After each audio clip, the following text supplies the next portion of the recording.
Job's heart has been crying out in anger against the awfulness of real life. Why is life so hard? Why do people suffer?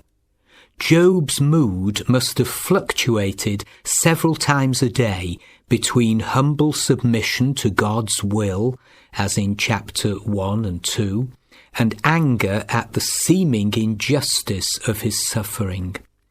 Utter despair, and then living faith, a roller coaster ride. Job really wants to put God in the dock. His personal dilemma is his own innocence and God's apparently unjust treatment of him. It doesn't make sense. In chapter 11, Job's third friend joins the debate. His name is Zophar, which means a sparrow. He twitters, and he has a mean tongue. Zophar is a legalist, and he reckons he's on the inside track with God and knows all the answers. He is candid and hurtful.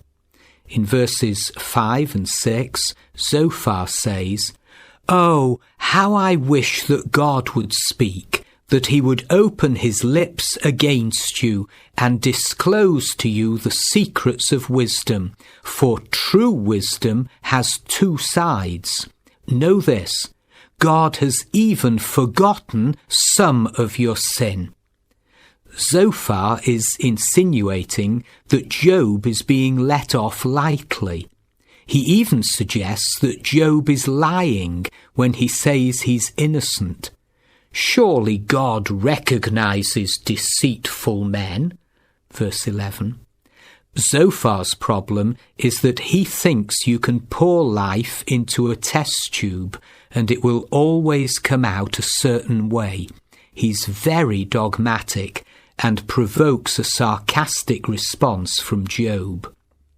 Job replies, "Doubtless you are the people, and wisdom will die with you. But I have a mind as well as you. I am not inferior to you.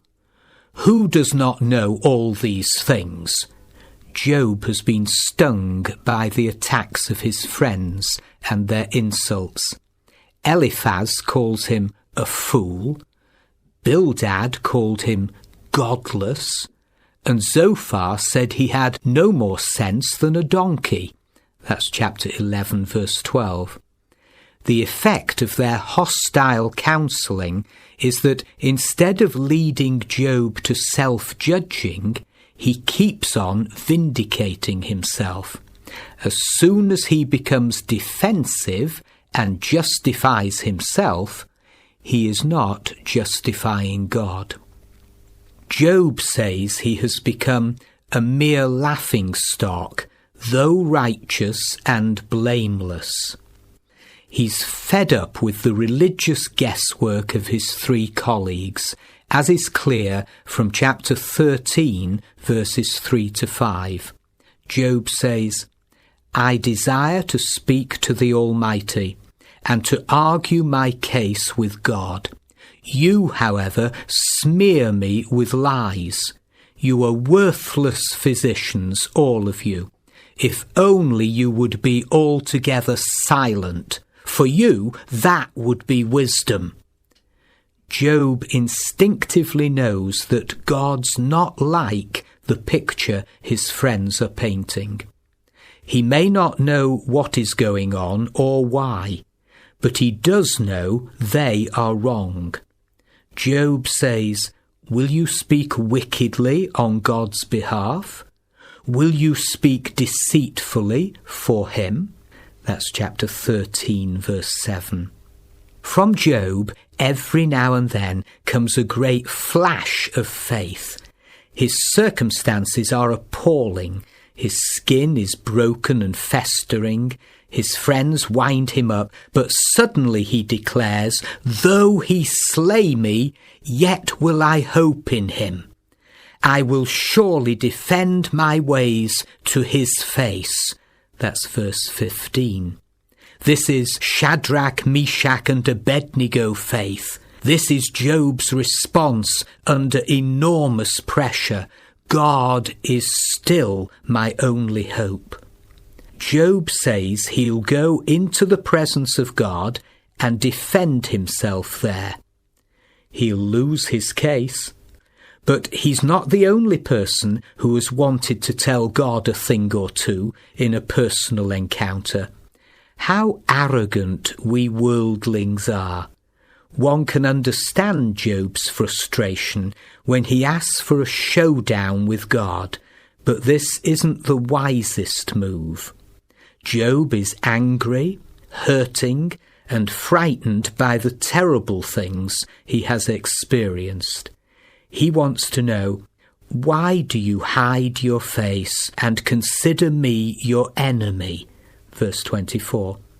He asks God, will you torment a wind-blown leaf? Verse 25. He senses that God is stalking him. Here's the curious thing. At the very time Job feels abandoned by God and heaven is silent, he was actually getting direct, almost microscopic scrutiny from him. He was, in Philip Yancey's words, participating in a trial of cosmic significance, not as the prosecuting attorney, but as the main witness in a test of faith. Chapter 14 begins with Job's classic remark, "Man born of woman is of few days and full of trouble.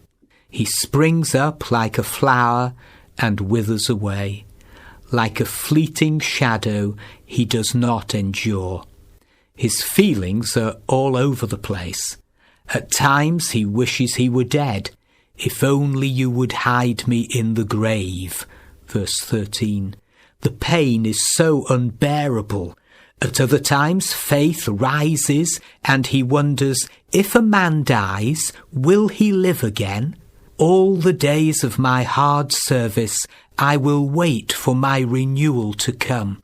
You will call, and I will answer you. You will long for the creature your hands have made.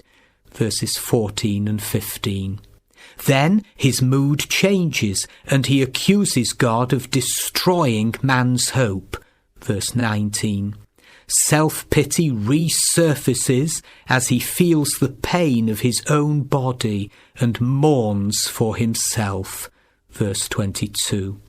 He's like a boxer who is punch drunk. He's been in the ring with Satan, and he's had 3 rounds with his friends, whom he had expected would be on his side. But against all the odds, he still believes God is a good God. That's the truth, though the facts cry out, how can he be? What a paradox.